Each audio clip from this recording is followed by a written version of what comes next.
Hi ma'am, good day. So my topic is all about 18.15, storage of polysaccharide.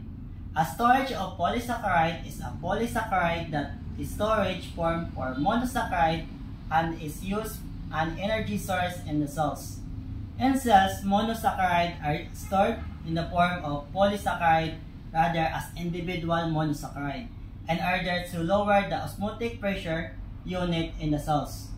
The most important storage polysaccharide are starch in plant cells and glycogen in animal and human cells.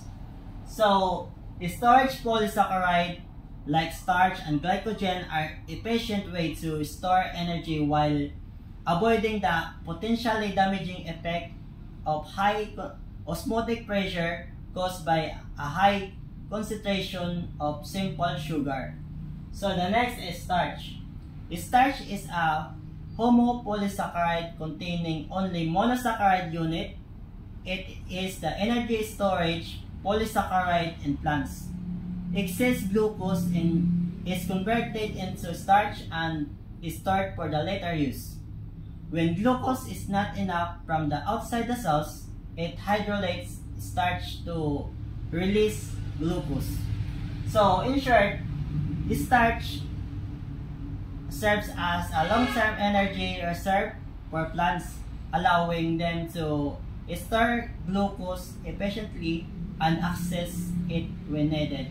So they have different types of polysaccharide. So the first one is branched-chain homopolysaccharide. This type of polysaccharide made up a single type of monosaccharide unit. The chain is linear and does not have any branch. The next is branched-chain homopolysaccharide.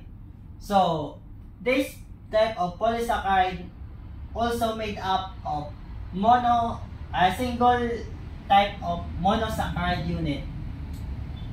However, the chain is naka-branch, meaning there are side chain that extend from the main chain.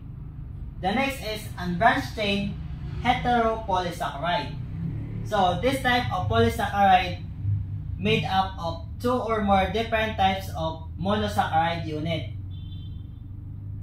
The chain is linear and does not have any branch. The last is branched chain heteropolysaccharide. This type of polysaccharide also made up of two or more different types of monosaccharide unit. The chain is naka-branch, meaning